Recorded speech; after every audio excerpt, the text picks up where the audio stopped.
Let's try to unpack it with Brandi Kruse, host of the Undivided podcast. Brandi, great to have you back. What were your big takeaways from part two, specifically with regard to AI?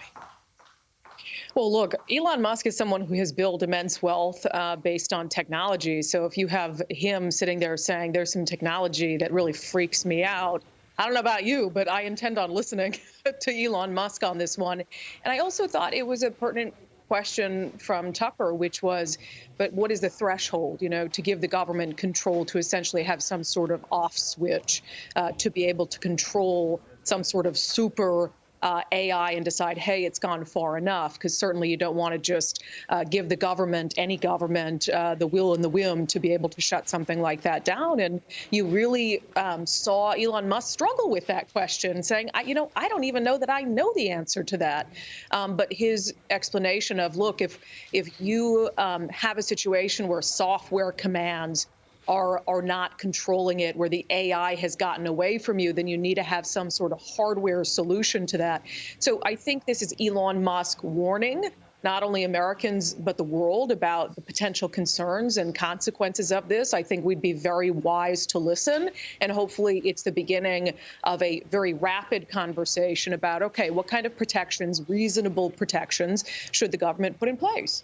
Another part of that warning that I took away was when he was talking about inflation in this part two interview with Tucker, and he mentioned Venezuela. Take a listen to this.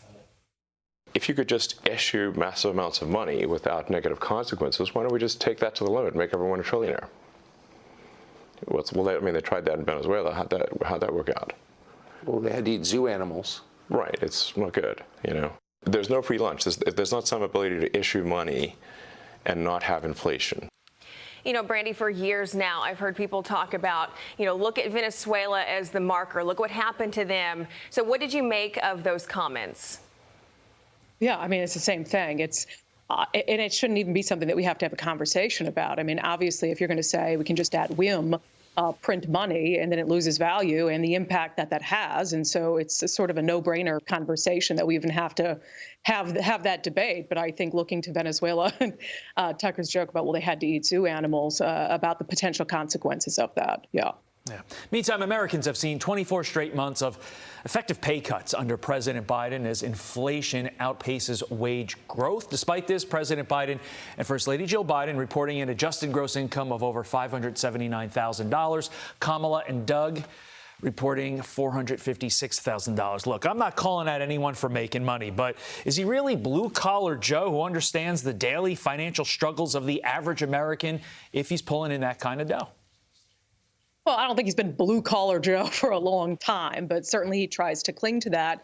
But there's just this weird thing about, and look, are those the wealthiest people to ever serve in the White House or to serve as vice president? No, of course not.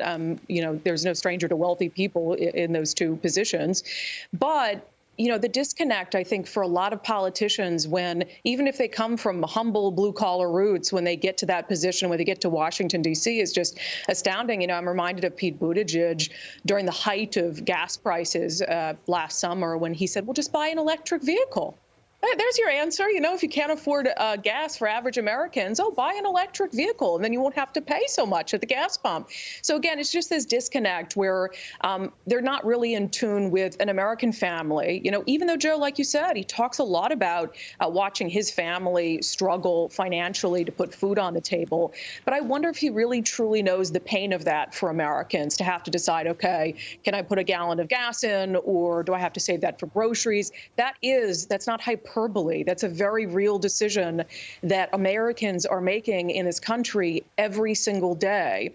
And even if you're making $500,000 a year, like the Bidens or Kamala Harris and her husband, you should still be able to understand that reality for Americans and work every single day. It should be your top priority to make sure that Americans aren't taking an effective pay cut every month because of the decisions that you're making.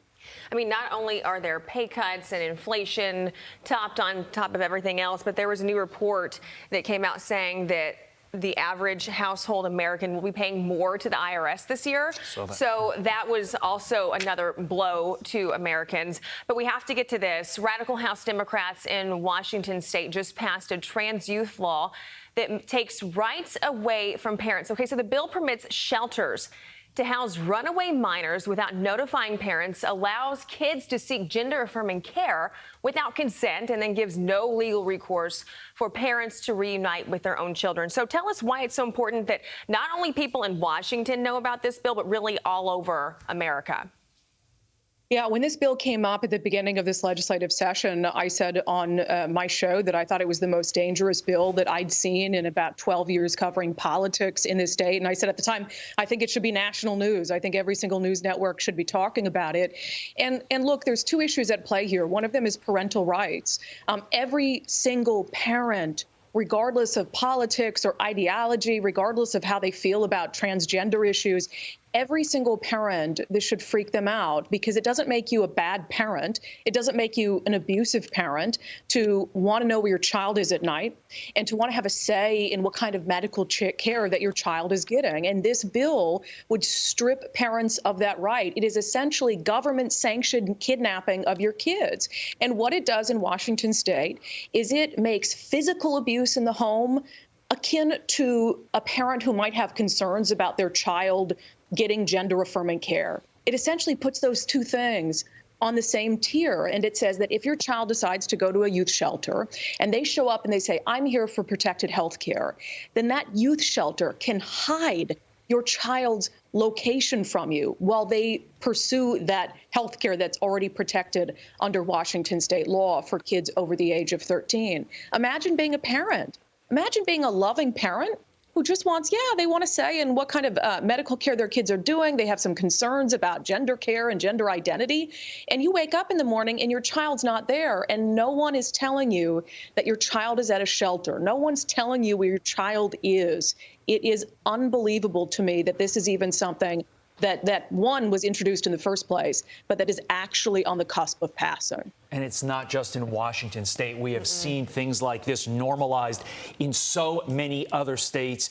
And it is so concerning because as a parent, you do have parental rights. The fact that the government in so many instances is trying to take that away from parents is frightening. Good on you for calling it out. Thank you, as always, for getting up with us. Brandi Kruse, we appreciate it.